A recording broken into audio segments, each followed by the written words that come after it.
So let us see what do we have here for you guys today. Just take only what resonates and happy Wednesday, everyone. Thank you so much, Archangel Michael, together with the guardian angels and ancestors ni Collective. Let's see what's happening here para sa inyong reading for today. Oh, look at that. We have the Wheel of Fortune here.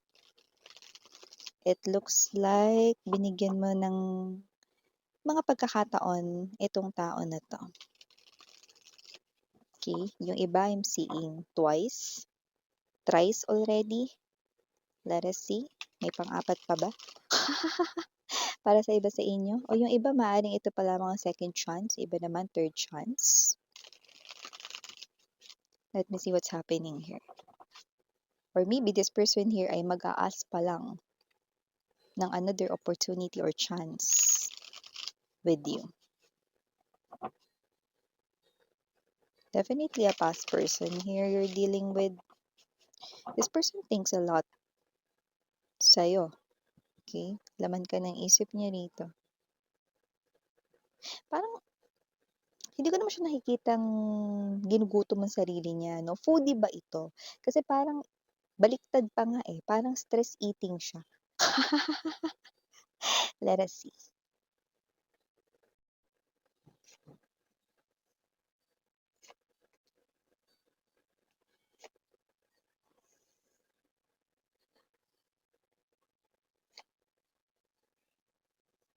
Top energy, Ace of Coins. Oh, okay.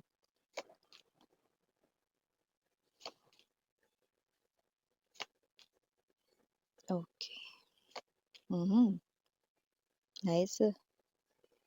Bottom of the deck, we have the Seven of Cups, Ten of Coins, and the King of Coins. Okay.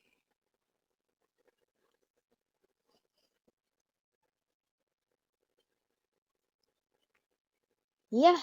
Kung sino man tong energy na to with the Six of Swords right in here, Ace of Coins right in there, no Strength card energy, center ng reading, Four of Wands. This person ay mas natututunan ka na niyang mahalin ngayon. Oh! Pero, so nakikita ko rito with the Six of Swords ha, maaring kayong dalawa ay hindi magkasama ngayon, okay? At hindi ito simpleng LDR lang, kundi talagang nagkaroon ng paglayo sa inyong emosyon at yung iba paglayo na rin at pagdistansya sa lokasyon. So nakikita natin dito that with the Five of Swords energy, this person here ay fixing himself or herself. Mukhang ngayon mga babes no ay ginagawa niya rito ay nagse-self love siya, nagse-self-care dito na parang kina-quarantine niya yung sarili niya rito. Disconnecting from the world, okay? Disconnecting from the world, ibig sabihin, no, mukhang inaayos niya rito yung mga bisyo niya, ginagawa niya ng paraan, no, nagiging disiplinado siya rito, may ganong klase ng energy. Ano man yung bisyo niya na yan, sugal, babae, lalaki, no, or what's this, too much spending of money sa mga bagay na hindi naman importante talaga. Yan, okay? Might be materialistic, no? Ginagawa niya na yan. Disconnecting also from the world, no? Meaning to say, this person right in here, no, ay mas nagsispend ng time alone sa kanyang sarili, no? Definitely fixing ang mga kailangang ayusin sa kanyang sarili. Okay? Alam niya kailangan niyang gawin yan in order dito na mas maging karapat-dapat daw para sa'yo. Four of Wands energy. Ang bigat nun tignan mo saan ka nakakita mga babes, no? Ng chalice or ng, ayan, no? Champagne glass na mas malaki pa sa mukha mo. Pag ininom mo yan, ibig sabihin nun, 'di ba? Super talagang busog ka na, 'di mo na kailangan ng pagkain. So, ibig sabihin this person here wants victory dito sa ginagawa niya dito, pagbabago sa kanyang sarili. Youth taught this person here a lot of things na hindi niya natutunan rito 'no, nung siya rito ay nakikinig lamang sa kanyang sarili. Oh, ang bigat nun, Kasi with the Nine of Wands energy, it looks like you taught as well this person here to stand sa kanyang sariling mga paa 'no, at, maging, responsable at magkaroon ng paninindigan rito 'no, sa kanyang mga ginagawang desisyon at mukhang na-realize niya 'no, na tama ka. Na dapat sa life 'no, i-enjoy lamang 'no, pero hindi ibig sabihin ng i-enjoy ay maligaw na palagi or gumawa ng mga bagay 'no, na mali kahit nakaka-enjoy 'yun, okay. So, you made this person here realize those things, okay, during the separation period ninyong dalawa. So, nakita ko rito 'no, na yung bagay na yan ay kanya ritong itinago, hindi sinabi sa inyo with the High Priestess energy kasi alam niyang hindi pa siya tapos ayusin ng kanyang sarili. Pero habang inaayos niya ang kanyang sarili, ikaw ang nagiging inspirasyon niya rito at ngayon mas natututunan ka na niyang lalong mahalin at maintindihan ang mga bagay-bagay na puwedeng sinasabi mo sa kanya dati pero hindi niya man lang pinakikinggan at iniintindi, 'no? 'Di ba? So, bago natin pag-usapan more itong reading ninyo, batiin muna natin everybody. Hi and hello there everyone, my name is Yan, welcome new subscribers. So, turning instant buyers ko po yaters, thank you so much. At kung di niyo pa alam, may pa po tayong isa pang channel, yun ang ating main channel, The High Priestess, link down below lang sa ating description box. So, if interesado, i-click lang yan para makarating po kayo there. Everyday nag-upload din tayo ng collective readings for all signs doon. At wala tayong gender, babae, lalaki, LGBT. Possible din magpalit ng roles kasi general reading ito ay at the end of the day lahat may free will na free mong gamitin anytime, anywhere.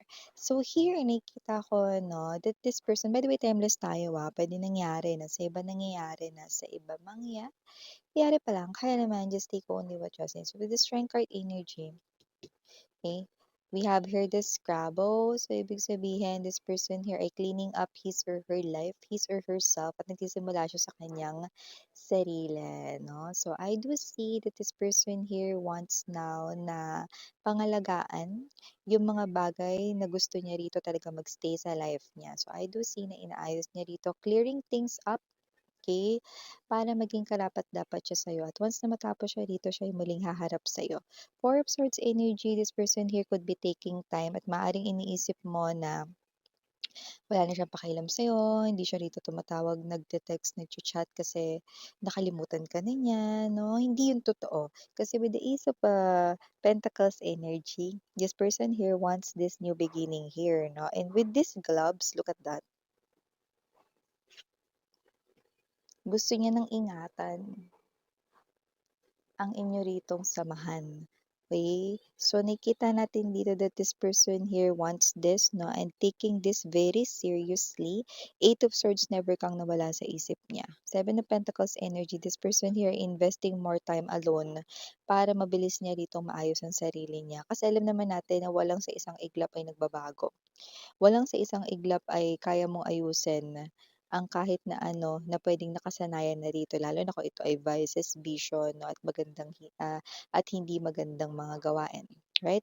So I do see that this person here ay changing his or her entire world for you para mas maging katanggap-tanggap for you. Okay, para pagka bumalik ka sa buhay niya, makita mo na ang lahat ng ito ay dahil sa iyo. Ikaw ang kanyang motibasyon at inspirasyon. You help him or her to clear his or her world and to make it a better world dito. Seven of Cups energy, this person here, after all of this, pag-aayos sa kanyang sarili, magme-message siya rito sa'yo. For a lot of you, this is an online message here.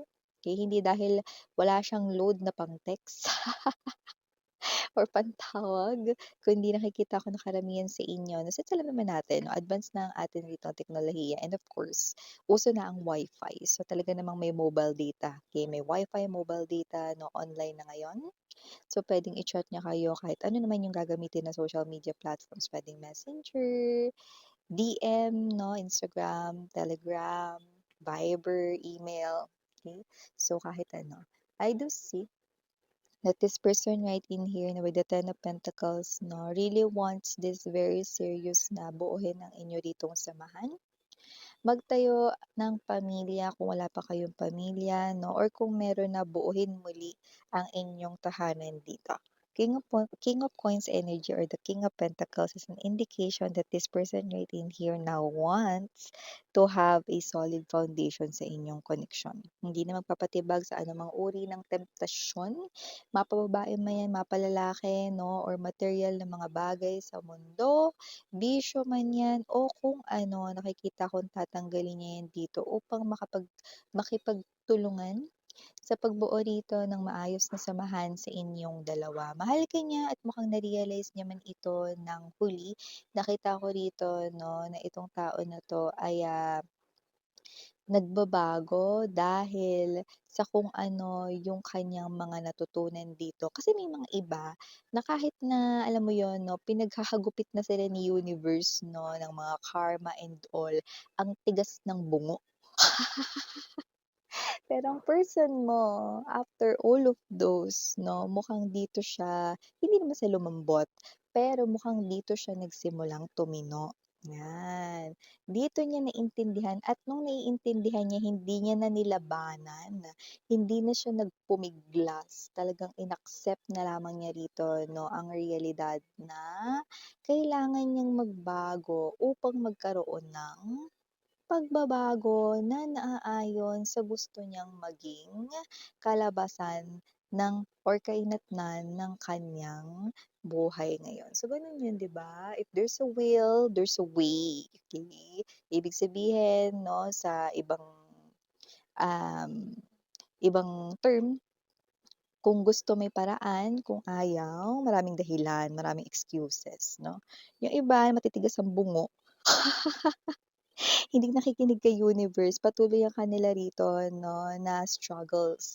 But your person after those struggles na-realize niya 'no, na bakit kailangan na paglabanan kung ano yung gusto talaga ng damdamin at puso. Na-realize niyang mahal ka niya, hindi niya na kailangan dito magpatumpik-tumpik sa pansitan 'no, or matulog ng mahaba 'no, mas mahaba pa sa tulog ni Sleeping Beauty.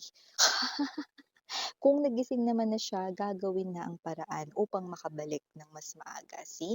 Kaya kung hindi mo siya nagpaparamdam sa iyo ngayon dahil nandito ang Four of Swords at the High Priestess, hindi ibig sabihin nun na wala na siya ritong pakialam sa'yo. Okay?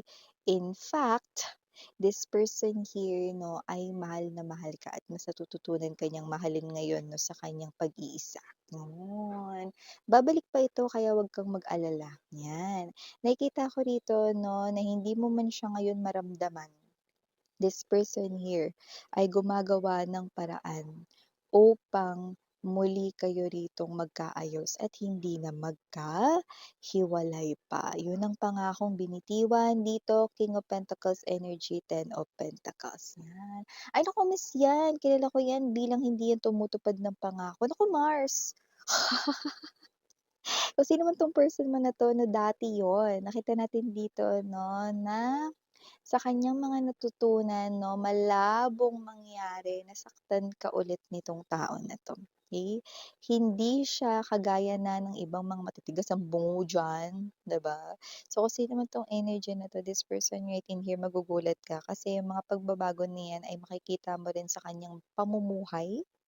Okay, makikita mo na kung dati siyang tamad ngayon ay na makikita mong pag-unlad sa kanyang career, sa kanyang trabaho or negosyo 'no, at yung iba makikita mo rito talagang, very hands-on siya 'no, sa kanya ngayon na pinansyal at sa kanya ring mga ginagawa rito walang halong gap, 'yan.